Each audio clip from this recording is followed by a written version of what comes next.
The KS-1, for the month I've had it, was a camera that I at times loved, others hated, and then both loved and hated at once. When I loved it, I was in the mindset of the user for whom this camera is intended. Casual photographers, people looking to record family gatherings, and beginners stepping into their first interchangeable lens camera. If you're in one of these groups, this camera is going to be a great match for you. So when I thought like the intended market, I loved this camera. When I thought like myself, I was not as in love with it.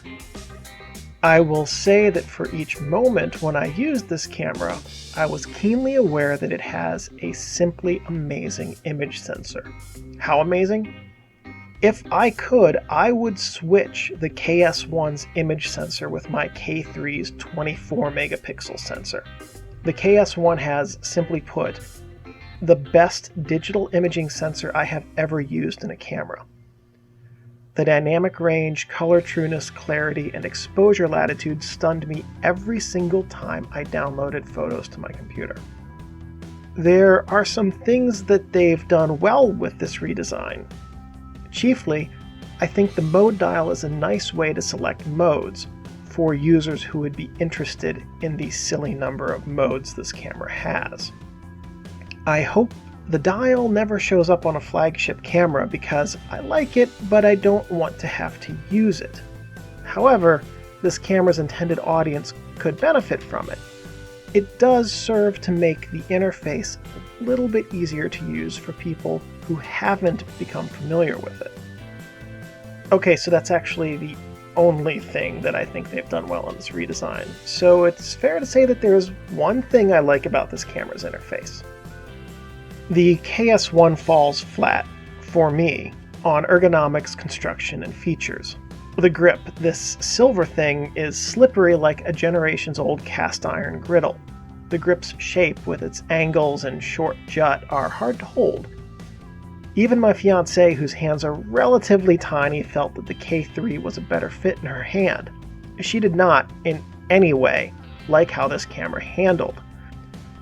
Holding the KS1 is very awkward. For me, this camera has gotten so small as to be difficult to use. I did figure out a way to make it easier to hold. The big problem with holding it is how slippery this silver thing is. Even under the best conditions, it's not conducive to a good grip.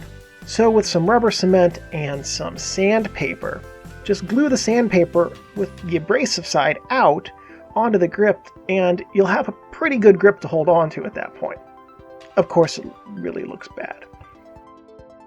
Also for ergonomics, the focus mode switch is very poorly designed, and switching from manual to autofocus quickly is tricky at best. In fact, I often found that I thought I'd switched into one mode, but it was halfway in between and doing neither of them well. Also, as an advanced user, I like having more features and more buttons. Having to dig into menus, even the first menu screen, for features that I use regularly was aggravating, and I missed a number of good shots because of it. But the features, the missing features. Most people who this camera targets won't notice these things, but here are the absent features I really missed. A remote control IR port on the back of the camera. I mean, why is it only on the front? Are people using the remote only to take selfies? The back is clearly the more useful location, because then you don't have to reach into the front in front of the camera to use a remote control to take a picture while it's on a tripod, which is awful if you're using a wide-angle lens and keep getting your fingers in the remote control in the shot when you're taking the photo. That's interval shooting. Especially as a shooting mode, but even as a menu selectable item, it would have been nice to have this. Standing behind the KS-1 for 30 minutes, 6 times in one day, taking a photo every 15 seconds with a remote control while watching my wristwatch secondhand was not a great experience. The photos turned out well, but it wasn't enjoyable to take them. And a separate live view and delete button would have been great. I almost deleted countless photos trying to get back to live view from the play screen.